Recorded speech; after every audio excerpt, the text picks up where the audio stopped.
Hello बच्चों। पिछले lecture में हम लोगों ने मेंडलीव का पीरियोडिक टेबल स्टार्ट किया था, जिसमें हम लोगों ने पूरा इसके बारे में डिटेल में पढ़ा था। उसके बाद में भी हम लोगों ने इसमें कुछ इसका डेफिनेशन वगैरह देखा था। लास्ट में आकर के हम लोगों ने मेंडलीव का इंट्रोडक्शन खुद का उनका देखा था। और हम लोग की जो बात एंड हुई थी वो मेरिट पे स्टार्ट हुई थी, मतलब यहाँ पे एंड हुई थी। तो आज क्या करेंगे, फिर से इसी को मेरिट को कंटिन्यू करके और दी मेरिट के साथ में कुछ और पॉइंट सीखेंगे।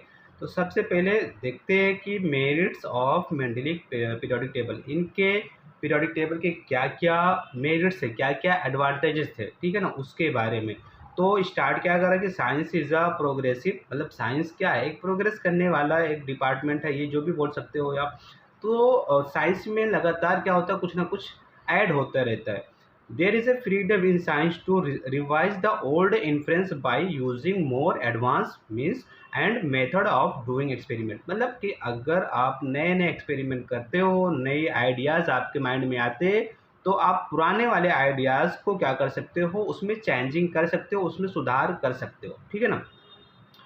These characteristic of the science are clearly seen in the Mendeleev's periodic table. और ये बात की पुरानी बातों को अगर वो रॉन्ग हैं तो उनको नए तरीके से आप फिर से अरेंज कर सकते हो, और ये बातें मेंडलीव ने खुद किया, उनके पीरियोडिक टेबल में है। ये फिर नेक्स्ट पॉइंट बता रहे हैं कि while applying the law that the properties of element are periodic function of their atomic mass to all known element.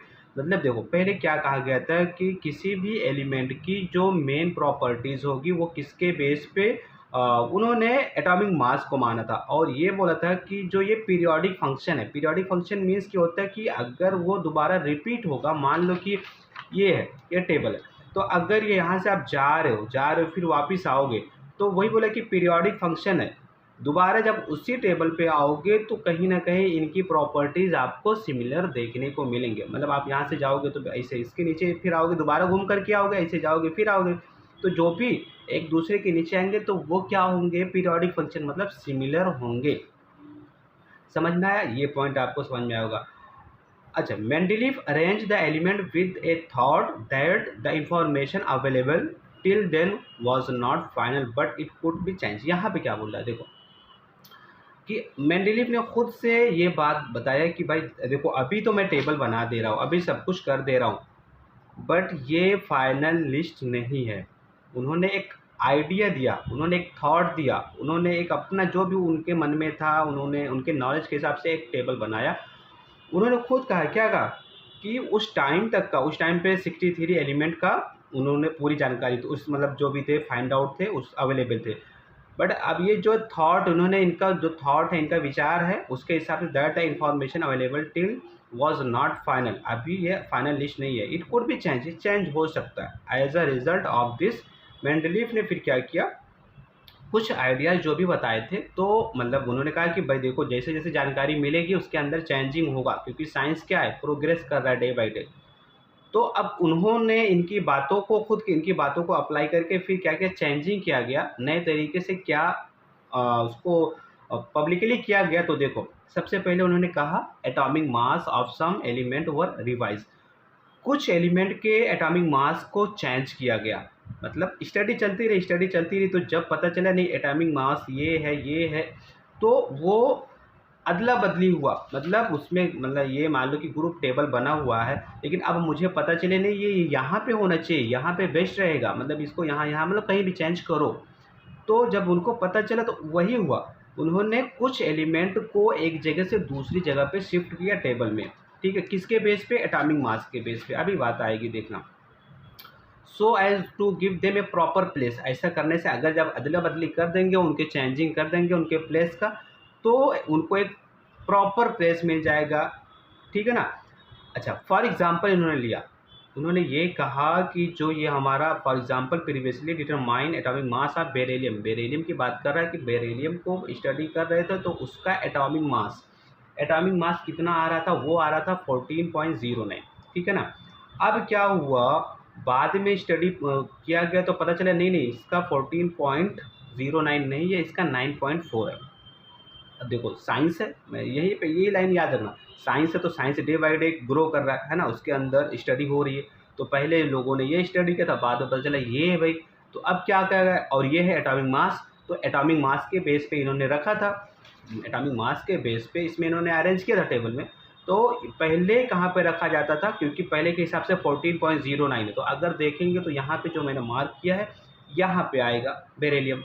But बाद में जब स्टडी हुई तो उसको नहीं यहाँ पे किया गया, बोरान से पहले किया गया, ठीक है ना, बेरिलियम को यहाँ पे रखा गया अब, ठीक। तो वही बात कर रहा है, देखो बेरिलियम का 9.4 है जो अब यहाँ पे उसको बोरान से पहले रखा गया। ये पहला एडवांटेजेस बना उनका, ठीक है। कब, क्योंकि उन्होंने कहा कि भाई ये ऐसा ऐसा है, साइंस है, तो इसमें अभी भी ये फाइनल लिस्ट हमारा नहीं है, सब कुछ बताया। Second point, Mendeleev kept vacant place in the periodic table for element not discovered till then. देखो उन्होंने क्या किया था, मेंडलीव बहुत ही समझदार थे, फ्यूचर को बहुत दूर तक को सोचते थे। उन्होंने एक टेबल तो बनाया, उन्होंने एक टेबल बनाया, अब उनके पास जितने थे सबको अलग अलग जगह पे रख दिया। बट उन्होंने क्या किया, कुछ ऐसे वैकेंट जगह छोड़ दी। देखो यहाँ पे अभी समझ जाना कुछ नहीं है, क्योंकि यहाँ पे सब लिखा हुआ है ना, इंग्लिश के लेटर लिखे हुए हैं, इंग्लिश में लेटर लिखे हुए हैं, लिथियम सोडियम पोटेशियम सब लिखे हुए हैं, यहाँ पर भी लिखे हुए हैं। यहाँ पे छोड़ा हुआ देखो, यहाँ पे 44 लिखा हुआ है, 68 लिखा है, 72 लिखा है, बट उसके लेफ्ट में कुछ नहीं लिखा हुआ है, कुछ नहीं है ना, देखो डैश लगाया हुआ डैश। इन्होंने तो जगह छोड़ के रखी, जगह छोड़ के रखी, लेकिन अब ये उन्होंने फ्यूचर में सोचा कि भाई कुछ ना कुछ मुझे अभी और मिलेगा, मुझे नहीं मिलेगा तो किसी को भी मिलेगा, मिलेगा, ठीक है ना। तो अब ये उन्होंने नंबर भी उनको एटॉमिक मास रखना था कि भाई सबका नंबर दिख रहा है, इसका 11, इसका 12, इसका, बोले ये जो जगह मैं छोड़ने जा रहा हूँ तो इस पर क्या रखूँ। तो उन्होंने इसको देखो यहाँ पे 40 था, यहाँ पे 48 था, तो उन्होंने एक नंबर रखा 44, ऐसे यहाँ पे रखा 65 था, 75 था। अब बीच में उन्होंने दो नंबर ऐसे दो बॉक्स बनाए, दोनों में एक जगह पे 68 रखा और एक पे 72। बट अभी इन्होंने नंबर लिख दिया, इन्होंने नंबर लिख दिया कि 68 है, 72 है, बट उसका सिंबल क्या रहने वाला है वो उन्होंने नहीं बताया। उन्होंने बस ऐसा बता दिया कि जैसे मान लो कि यहाँ पे एल्यूमिनियम है, यहाँ पे सिलिकॉन, ठीक है ना, इस तरीके से एल्यूमिनियम, और यहाँ पे बोरान। इसके ऊपर वाला ट्राइंगल आप लोग देखो, तो इसके ऊपर ट्राइंगल दिख रहा है, इसमें मैं थोड़ा सा आपको लिख के बताऊंगा। जैसे पहले बोरान लिखा हुआ है, और बोरान के नीचे क्या लिखा हुआ है, एल्यूमिनियम। बोरान है, बोरान के नीचे एल्यूमिनियम है, और इसके राइट साइड में है यहाँ पे सिलिकॉन, तीन ऐसा। तो ये एक तो आपको दिख रहा है, और इसके नीचे सेम ऐसे इन्होंने जगह छोड़ के रखी है। ये डायग्राम आप समझो, मान लो ये ऐसे कुछ दिख रहा है और इसी के नीचे जगह छोड़ के रखी है। अब यहाँ पे क्या नंबर आने वाला है, तो इन्होंने कुछ नहीं कहा, बोला जो ऐसा इस पार्ट में है, इस एरिया में बोरान के तो एका बोरान कर दो, एका बोरान, ठीक है ना। एल्यूमिनियम के जगह पे यहाँ पे एका एल्यूमिनियम लिख दो, क्या लिखोगे आप, एका एल्यूमिनियम। सिलिकॉन के जगह पे एका सिलिकॉन। ये एक ऐसा रैंडम नंबर लिखा कि अभी जब तक कुछ नहीं मिल जाता, जब तक इसका नेम ऐसा रख दो। इससे आप घर में हो, आपका निक नेम कुछ होगा ना, एक तो आप किसी पंडित जी से, किसी जो भी बड़े बुजुर्ग रहते हैं उनसे नाम रखवाते हो, एक जब तक कोई नाम नहीं रहता तो कोई भी आपको कुछ भी बोलता है, क्यूट आप लगते हो तो आप अलग तरीके से आप बोले जाते हो, है ना। तो ये आप याद रखिएगा। तो ऐसे इन्होंने कुछ वैकेंट स्पेस छोड़े, और उस स्पेस में इन्होंने नंबर तो लिख दिया, 44 है, 68 है, 72 है।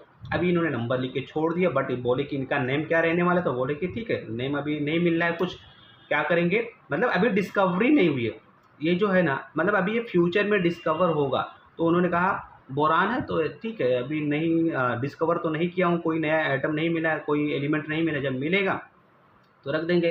तो ठीक है, बोरान है तो एका बोरान कर दो, और एका एल्यूमिनियम कर दो, एका सिलिकॉन कर दो, ऐसा करो, ठीक है ना। तो ये आपने देखा। अब फिर पूरी बातें यहाँ पे बताई जा रही। देन उसके बाद क्या हुआ, Mendeleev kept vacant place in the periodic table for the element not discovered till then.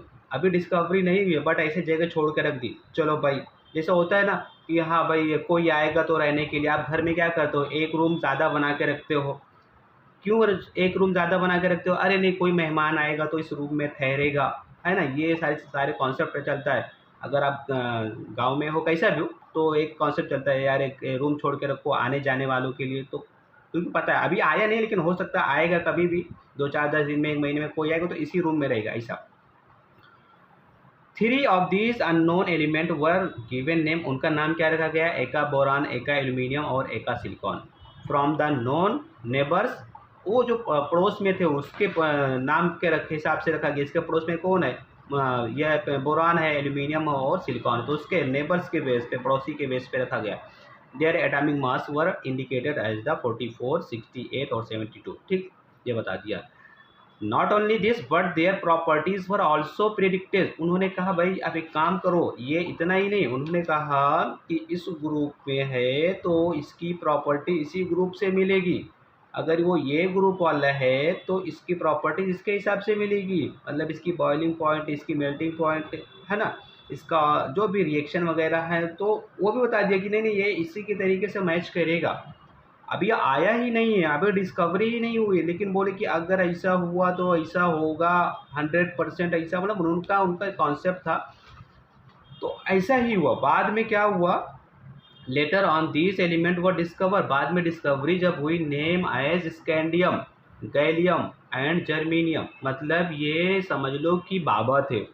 भविष्य बताए, किसका भविष्य? टेबल देखे, टेबल में इन्होंने जगह छोड़ी, हाथ की रेखाएं होती ना, हाथ की रेखाओं में, हाँ पता नहीं कैसे देखते हैं कि ये रेखा है तो ये आपके साथ होगा, ऐसा ऐसा, ये आपके साथ में ऐसा कभी हुआ होगा, पास्ट भी आपका बताते, फ्यूचर भी बताते, तो उनका अपना अलग कॉन्सेप्ट चलता था। अच्छा, अब फिर जब इन्होंने जब बता दिया 3 एटम, बाद में 3 एलिमेंट मिल गए, स्कैंडियम मिले, गैलियम मिले, जर्मेनियम मिले, तो जब ये सच में इनकी डिस्कवरी हुई तो देखा गया जो जो उन्होंने बात बोली थी वो लगभग सेम थे। कैसे? The properties of these element match well 100%। यहाँ पे देखो क्या बोला? मैच वेल, प्रॉपर्टीज भी मैच करने लगा। अभी तो ये तो ऐसा भविष्यवाणी किए थे, लेकिन जब वो सच में हुआ तो लोगों को बहुत आश्चर्य हुआ, है ना, बहुत इनके ऊपर मतलब ट्रस्ट बढ़ गया, लोगों का भरोसा बढ़ा।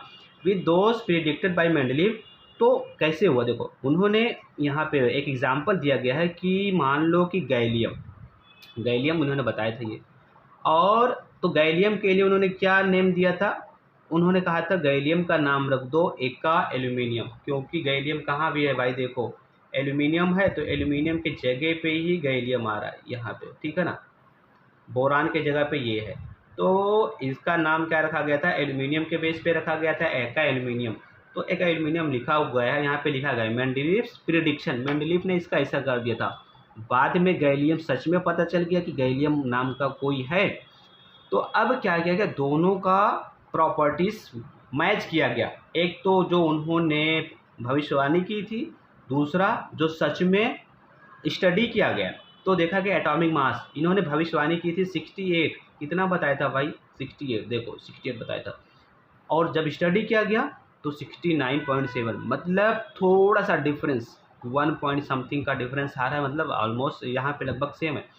डेंसिटी देखा गया 5.9, यहाँ पे 5.9 यहाँ पे, ठीक है। मेल्टिंग पॉइंट बात किया गया लो, तो ये 30.2, ये भी लो ही है मेल्टिंग पॉइंट, ठीक है ना, इतने में पिघल जाता है। क्लोराइड का, इन्होंने क्लोराइड का फॉर्मूला, मतलब ये जनरल फार्मूला, कि मान लो कि कोई कंपाउंड है जिसका ई से उन्होंने बता दिया कि चलो ई लिख दिया, है ना, तो आज के टाइम पे जो फार्मूला लिखा जा रहा है तो इसमें ये बताया जा रहा है, देखो ई 1 है, Cl3 है, तो यहाँ पर भी Ga 1 ही है, 1 है, और Cl3 कितना है? 3 है, तो फार्मूला भी मैच कर रहा है, ठीक है ना, सेम सेम दिख रहा है। फिर ऐसे फार्मूला ऑफ ऑक्साइड, तो इन्होंने जो बताया था, बोला था कि E2O3 रहेगा, E2O3 ऑक्साइड का रहेगा, ठीक है ना। और यहाँ पे तो कैसा है? G2O3, नहीं समझ में आ रहा है? इसको टेबल में देखो, अभी हम लोग किसका स्टडी कर रहे हैं?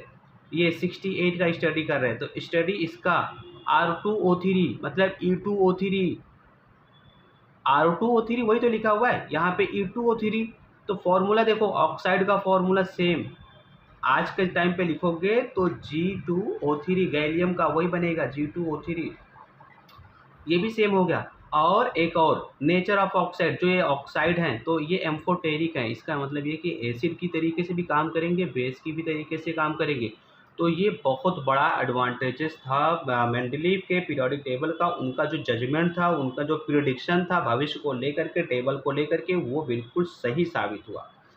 तो लोगों का इनके लिए बहुत ज़्यादा ट्रस्ट बढ़ गया, नहीं नहीं ये जो भी बोल रहे हैं, जो भी कॉन्सेप्ट दे रहे हैं, बिल्कुल राइट है, ठीक है ना।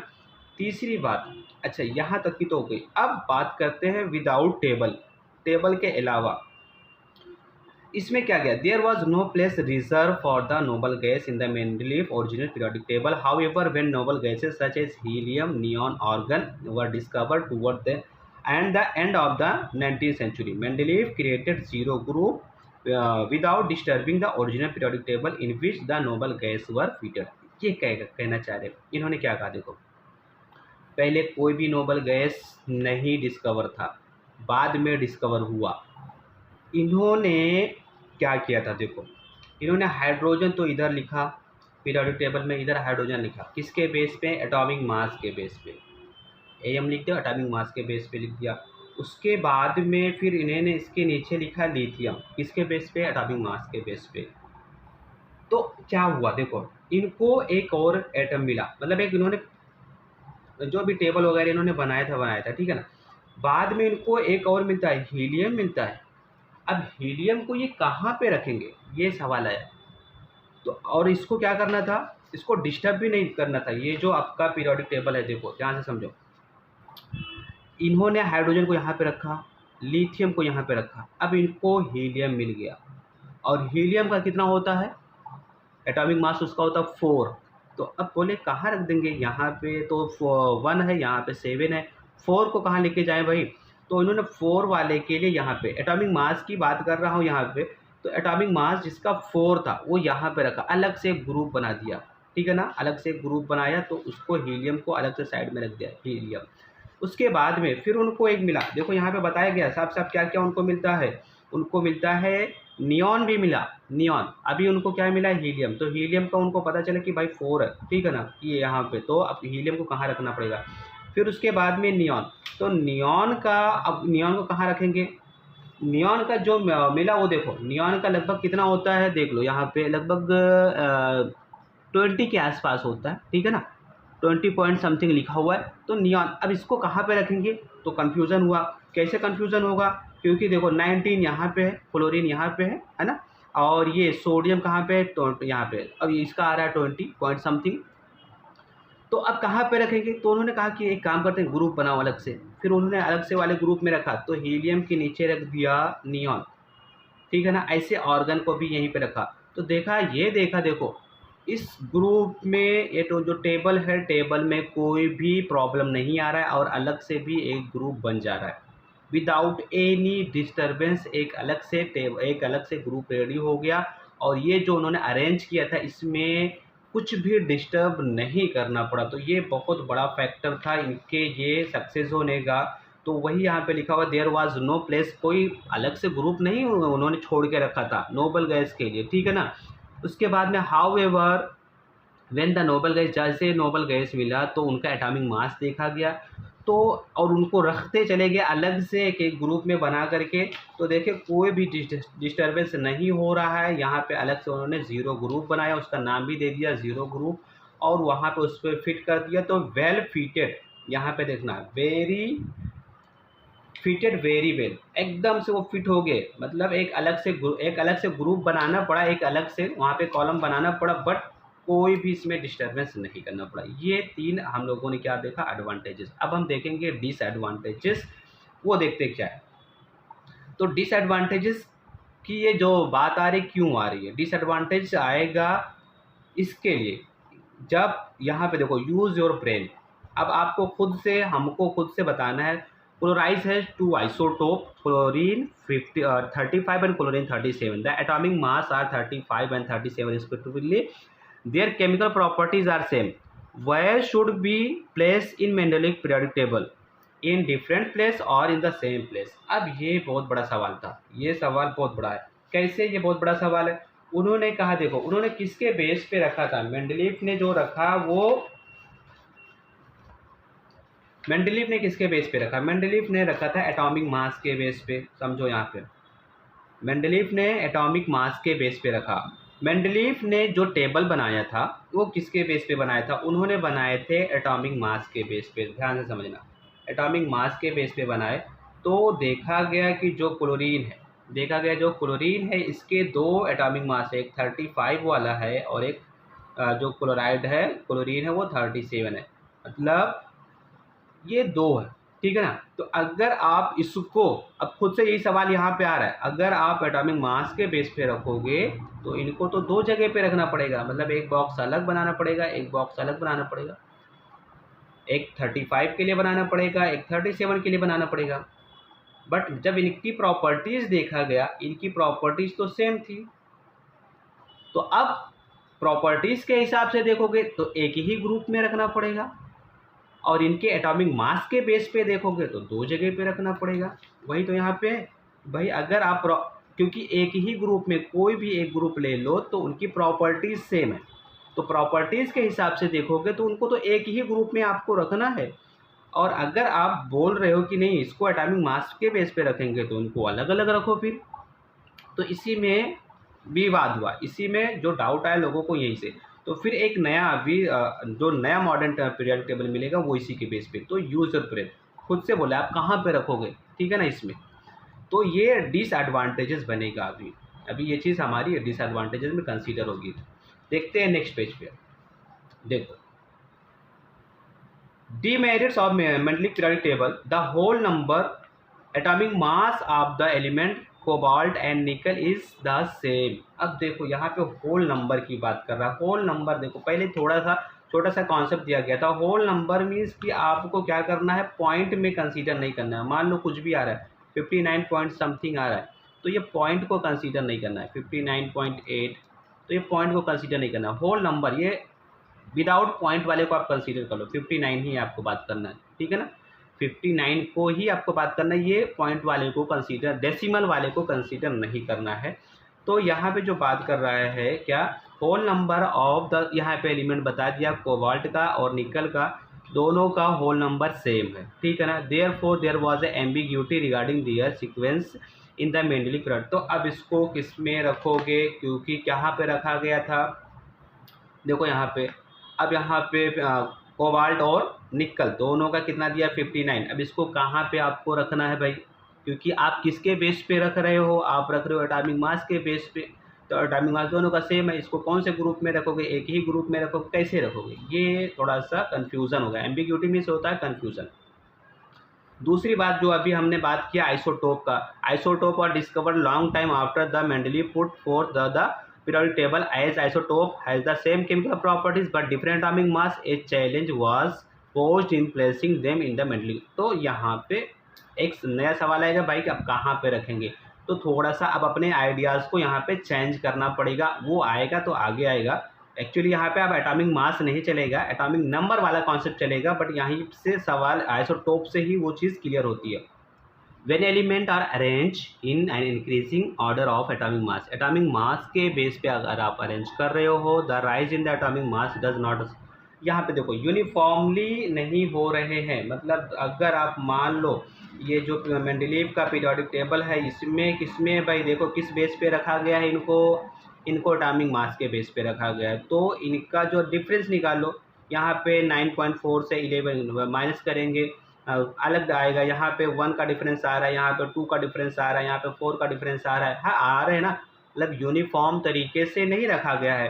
तो वही बता रहे हैं कि अगर इनको आप एटॉमिक मास के इंक्रीजिंग ऑर्डर में रखेंगे तो in atomic mass does not appear in the uniform, वो यूनिफॉर्मली अरेंज ही नहीं है, उनके बीच में कोई डिफरेंस आ रहा है तो वो अलग अलग डिफरेंस आ रहे हैं। It was not possible therefore to predict how many element could be discover between two heavy elements. तो अगर मॉडर्न टाइप का पीरियोडिक टेबल बनाओगे और उसमें कोई भी दो अगर आप है यहाँ पे मान लो, ठीक है, यहाँ पे मैं दिखा रहा हूँ थोड़ा सा।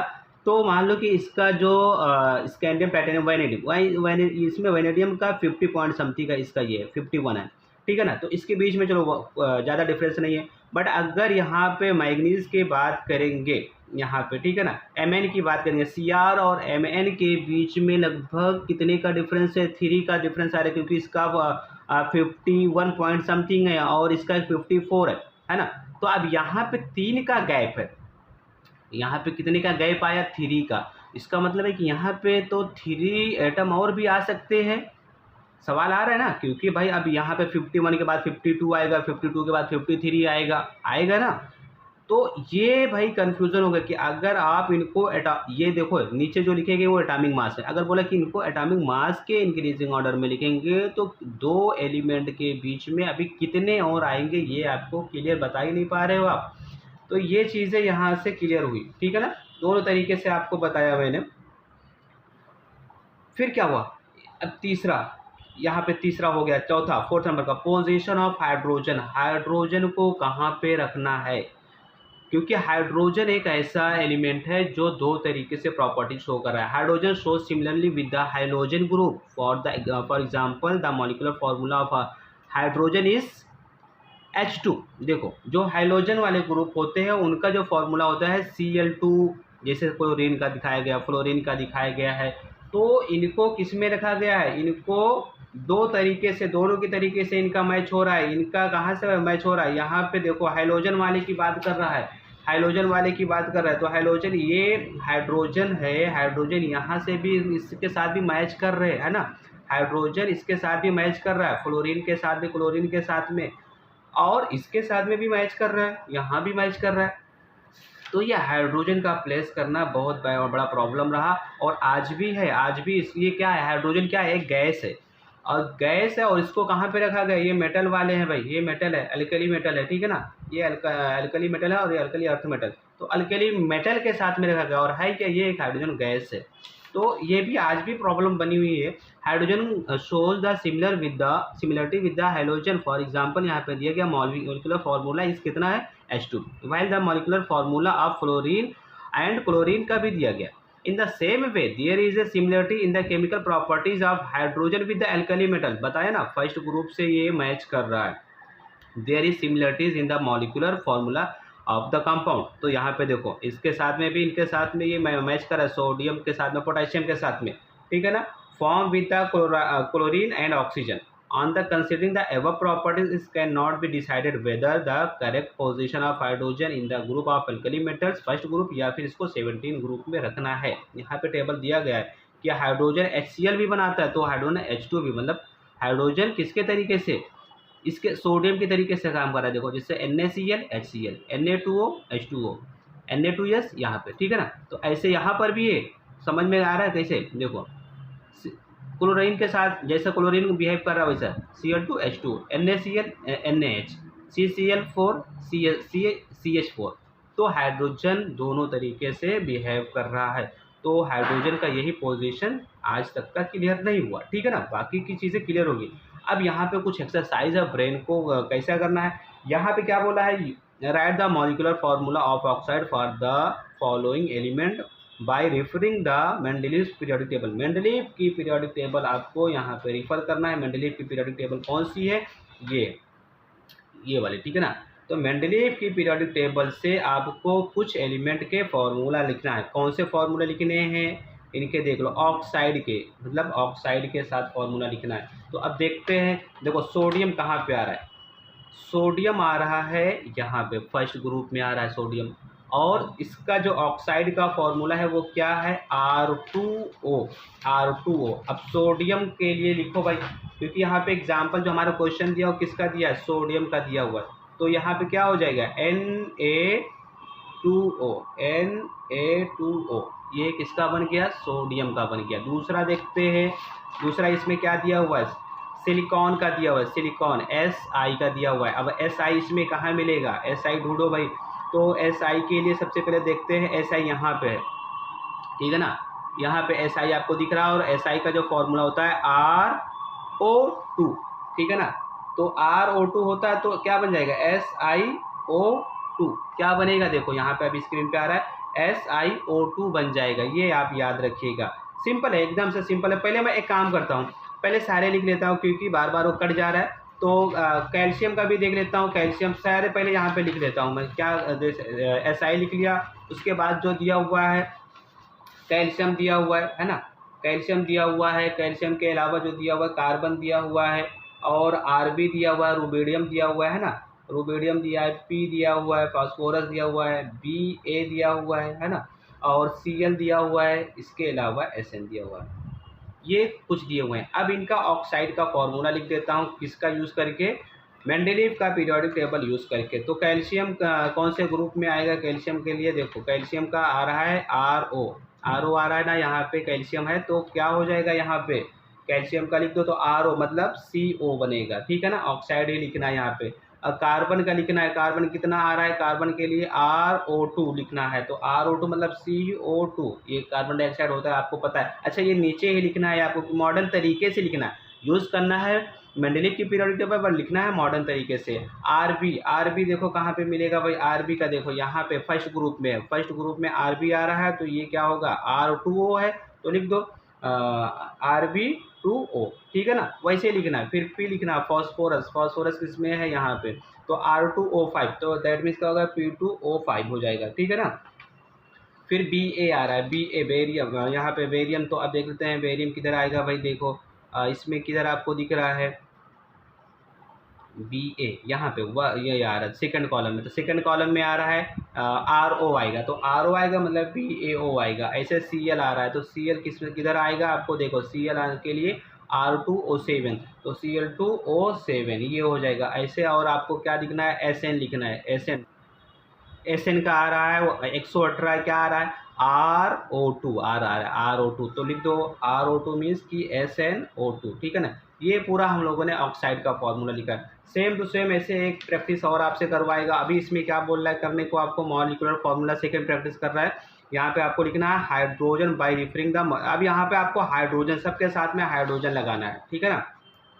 पहले लिख लेते हैं, इसमें भी सब लिखेंगे, पहले कार्बन और क्या दिया हुआ है सल्फर दिया हुआ है, Br दिया हुआ है, सब पहले सब लिख लेता हूँ। AS दिया हुआ है, F दिया हुआ है और उसके बाद में ऑक्सीजन दिया हुआ है, N दिया हुआ है, Cl दिया हुआ है, ये सारी चीज़ें दी रखी है यहाँ पे, देखो यहाँ पे दी रखी है, ठीक है ना।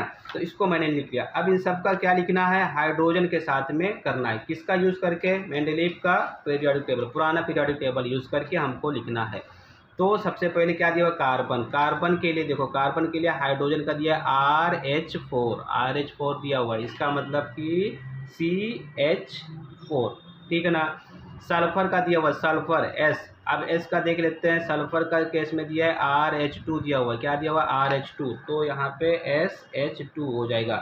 Br दिया हुआ है तो Br के लिए देखो क्या दिया हुआ है RH दिया हुआ है RH, तो RH के लिए आप क्या लिखोगे यहाँ पे BRH, ठीक है ना, इस तरीके से। और AS दिया हुआ है, AS के लिए देखो क्या रहेगा, AS के लिए दिया हुआ है RH3, AS के लिए क्या दिया हुआ है RH3 दिया हुआ, तो यहाँ पे लिख लो ASH3 लिख दो। फिर उसके बाद F दिया हुआ है, F का फ्लोरीन लिखना है तो फ्लोरीन के लिए फिर अगेन RH लिखा हुआ है तो फिर आप उससे वही लिख देना है FH लिख देना है।